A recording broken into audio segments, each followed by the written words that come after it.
নমস্কার বন্ধুরা, আমরা আমাদের এই রেটিনা সিরিজে আজকে আলোচনা করব রেটিনাল ভেইন অক্লুশনকে নিয়ে, যেটাকে আমরা শর্ট ফর্মে বলে থাকি RVO।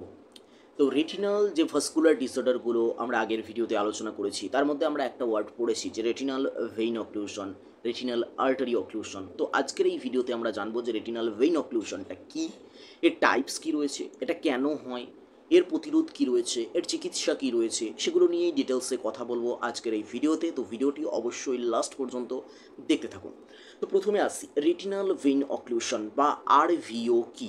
রেটিনাল ভেইন অক্লুশন হলো রেটিনাল শিরা বা ভেইন ব্লক হয়ে যাওয়া, যার ফলে রক্ত ও তরল রেটিনায় জমে যায় এবং দৃষ্টিশক্তি কমে যেতে পারে।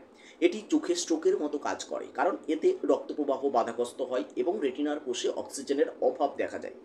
তাহলে কি হলো, রেটিনাল ভেইন অক্লুশন হওয়া মানে রেটিনার শিরাটা ব্লক হয়ে যাচ্ছে, যেটা অনেকটা আমরা বাংলায় বলে থাকি চোখে স্ট্রোক হয়েছে।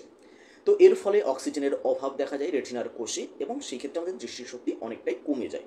তো রেটিনাল যে ভেইন অক্লুশন, এর কারণগুলো কি রয়েছে? তো নিম্নলিখিত যে কারণগুলো রয়েছে, প্রথমত হচ্ছে উচ্চ রক্তচাপ, হাইপার টেনশন, রক্তনালীগুলোর উপর অতিরিক্ত চাপ সৃষ্টি করে। ডায়াবেটিস মেলিটাস, রক্তনালী ক্ষতিগ্রস্ত করে ও রক্ত জমাট বাঁধার ঝুঁকি বাড়ায়। উচ্চ কোলেস্টেরল, হাইপার লিপিডেমিয়া, রক্তনালীতে ফ্যাটি জমা হয় ও ব্লকেজ তৈরি হয়। গ্লোকোমা, চোখের ভিতরে চাপ বৃদ্ধি পেলে শিরার প্রবাহ সমস্যা হয়। রক্ত জমাট বাঁধার সমস্যা, রক্ত বেশি ঘন হয়ে গেলে সেক্ষেত্রে ব্লকেজের ঝুঁকি বাড়ে। ধূমপান ও অ্যালকোহল সেবন রক্তনালী সংকুচিত করে এবং রক্ত সঞ্চালনে ব্যাঘাত ঘটায়। বয়স, এজ রিলেটেড, সাধারণত 50 ইয়ার্সের বেশি বয়সীদের মধ্যে এই যে রেটিনাল ভেইন অক্লুশন দেখা যায়। হৃদরোগ ও রক্তনালীর সমস্যা, কার্ডিওভাস্কুলার ডিজিজ, রক্ত সঞ্চালন ব্যাহত হতে পারে। রেটিনাল ভেইন অক্লুশনের ধরন, types of retinal vein occlusion, central retinal vein occlusion CRVO।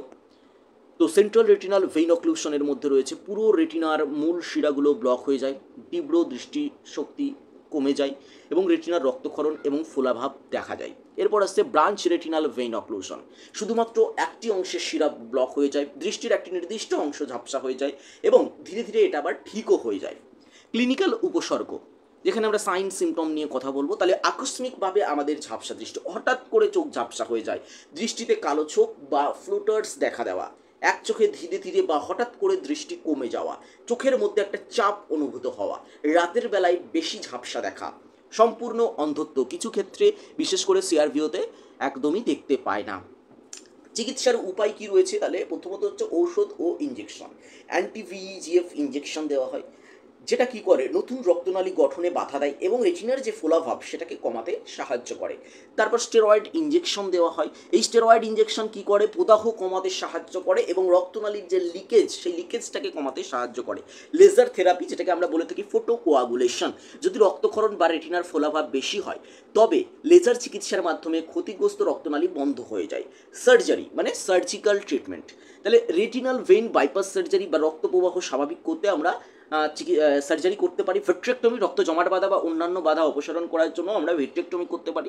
Lifestyle পরিবর্তন ও মেডিকেশন, রক্তচাপ, ডায়াবেটিস ও কোলেস্টেরল নিয়ন্ত্রণে রাখার জন্য পেশেন্টকে বলা হয় রক্ত তরল রাখার ঔষধ যেমন অ্যাসপিরিন, ওয়ারফেরিন, এইগুলো প্রয়োগ করা যেতে পারে।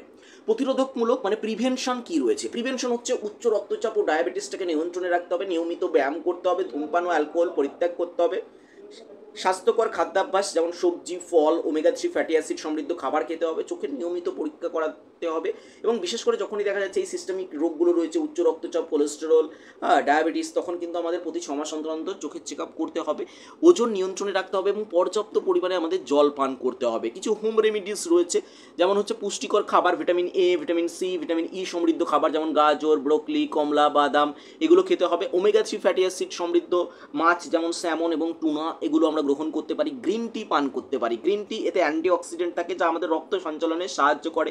গরম শেক ও ঠান্ডা শেক, চোখের ফোলাভাব কমাতে আমরা গরম জলে কাপড় ভিজিয়ে শেক দিতে পারি। স্ট্রেস কমাতে হবে, প্রথমত আমাদের মেডিটেশন করতে হবে, যোগা করতে হবে, যার ফলে আমাদের পর্যাপ্ত ঘুম হবে এবং আমাদের স্ট্রেসটা কমবে। ধূমপান ও অ্যালকোহল আমাদের একেবারেই পরিত্যাগ করতে হবে, যেটা আমাদের কি করে যে রক্ত সঞ্চালন আরও কমিয়ে দেয়। এই যে ধূমপান এবং অ্যালকোহল আমাদের রক্ত সঞ্চালন আরও কমিয়ে দেয়, তার ফলে চোখে আরও বেশি ক্ষতি হয়, তাহলে সেটা থেকে এড়িয়ে থাকতে হবে। পর্যাপ্ত জলপান করতে হবে, রক্ত প্রবাহ ভালো রাখতে হলে রক্তনালীর কার্যকারিতা ঠিক রাখতে সাহায্য করে পর্যাপ্ত জলপান, তাহলে আমাদের পর্যাপ্ত পরিমাণে জলপান করতে হবে। তাহলে রেটিনাল ভেইন অক্লুশন এটা কি, একবার যদি হয়, তাহলে কিন্তু এটা সম্পূর্ণভাবে আমাদের নিরাময় সম্ভব নয়। তবে সময় মতো যদি চিকিৎসা গ্রহণ করা হয় তাহলে দৃষ্টিশক্তি কিছুটা রক্ষা করা সম্ভব।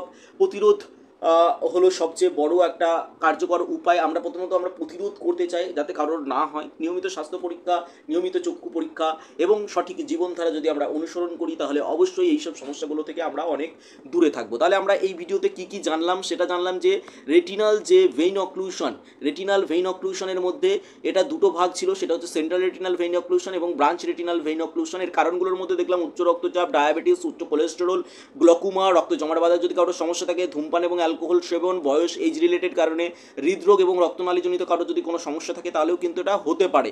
তাহলে এর দুটো কারণ দেখলাম, যেটা সেন্ট্রাল রেটিনাল কিন্তু বেশি সিভিয়ার, এক্ষেত্রে কিন্তু দৃষ্টিশক্তি পুরোপুরি চলে যেতে পারে। ব্রাঞ্চ রেটিনালে একটা অংশের ক্ষতি হচ্ছে। তাহলে এর আমরা উপসর্গগুলো দেখলাম, হঠাৎ করে ঝাপসা হয়ে যাওয়া, দৃষ্টিতে কালো ছোপ দেখা যাওয়া, ধীরে ধীরে একটা চোখের দৃষ্টি কমে যাওয়া, চোখের মধ্যে একটা চাপ অনুভূত হওয়া, রাতের বেলায় বেশি ঝাপসা দেখা, সম্পূর্ণ কেউ অন্ধ হয়ে যাচ্ছে। চিকিৎসার উপায় আমরা দেখলাম ঔষধ এবং ইঞ্জেকশন রয়েছে, অ্যান্টি ভিএইচএফ ইঞ্জেকশন রয়েছে, স্টেরয়েড ইঞ্জেকশন রয়েছে, লেজার থেরাপি বা ফোটোকোয়াগুলেশন রয়েছে, দেন সার্জিক্যাল ট্রিটমেন্ট রয়েছে, ভিট্রেক্টমি করে আমরা করতে পারি।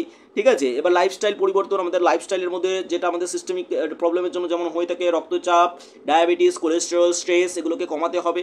এগুলো কমানোর জন্য আমাদের প্রতিনিয়ত ব্যায়াম করতে হবে, সুষম খাবার গ্রহণ করতে হবে, এইগুলো করতে হবে, ওজনটাকে নিয়ন্ত্রণে রাখতে হবে। আর ঘরোয়া পদ্ধতিতে আমরা দেখলাম যে vitamin A, vitamin C, vitamin E যুক্ত খাবার যেমন গাজর, ব্রোকলি, কমলা বাদাম এগুলো গ্রহণ করতে হবে। ওমেগা 3 ফ্যাটি অ্যাসিড সমৃদ্ধ মাছ এটা গ্রহণ করতে হবে। গ্রিন টি পান করতে হবে, চোখে গরম শেক দিতে হবে, স্ট্রেস কমাতে হবে, ধূমপান এবং অ্যালকোহল এগুলো এড়িয়ে চলতে হবে এবং পর্যাপ্ত পরিমাণে জল পান করতে হবে। এইগুলোর মাধ্যমেই কিন্তু আমরা রেটিনাল ভেইন অক্লুশন থেকে দূরে থাকতে পারবো। ওকে, ধন্যবাদ।